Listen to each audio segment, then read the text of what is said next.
Alfa dari materi 1 akan menyampaikan hasil diskusi kelompok kami tentang NPPKP, yaitu pertama ada pengertian.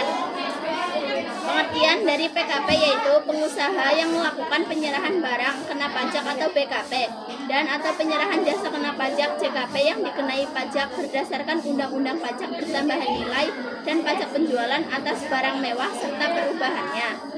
Kemudian yang kedua adalah pemungutan pajak terhadap PKP, yaitu penyerahan atas barang kena pajak, impor barang kena pajak, dan ada pemanfaatan jasa kena pajak dari luar daerah bagian dan ekspor barang kena pajak berwujud, ekspor barang kena pajak tidak berwujud.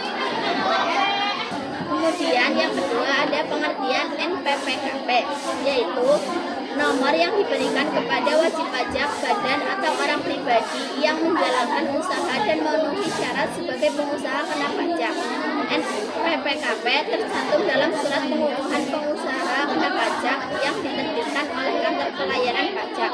Untuk memperolehnya, pengusaha kena pajak harus mendaftarkan usahanya serta memenuhi syarat dan kewajiban perpajakan yang diterbitkan oleh KPP. Persyaratannya yaitu persyaratan subjektif, yaitu melakukan pengisian formulir permohonan pengukuhan pengusaha kena pajak atau PKP. B. Fotokopi KTP pemilik usaha. C. Fotokopi NPWP pemilik usaha. D. Fotokopi NPWP perusahaan. E. Fotokopi situ dan siup.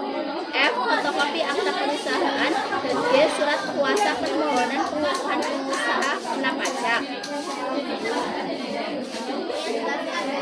Kemudian ada persyaratan subjektif, yaitu A. Untuk pengusaha orang pribadi harus menyampaikan STP tahunan pajak penghasilan selama 2 tahun terakhir dan tidak memiliki utang pajak.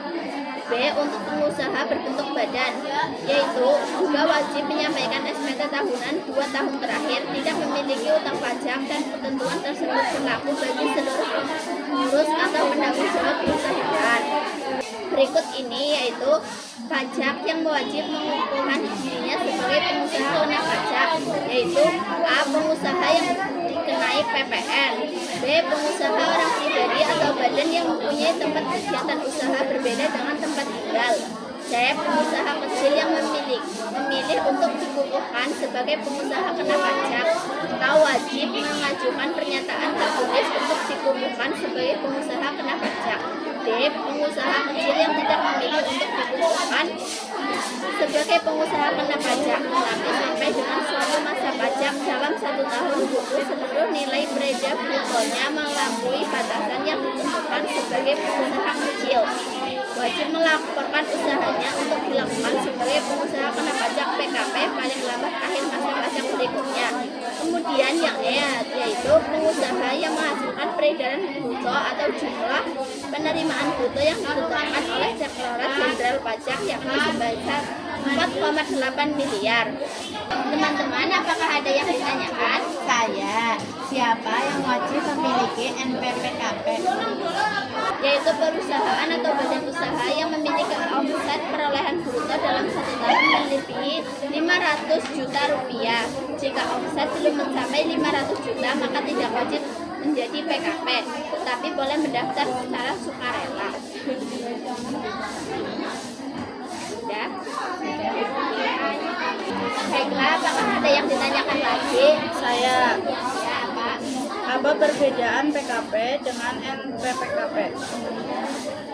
PKP yaitu status pengusaha, NPKP yaitu nomor identitas dari status tersebut. Terima kasih. Saya dari pemateri 1 mohon maaf apabila banyak kesalahan dan kekurangan dalam berusaha.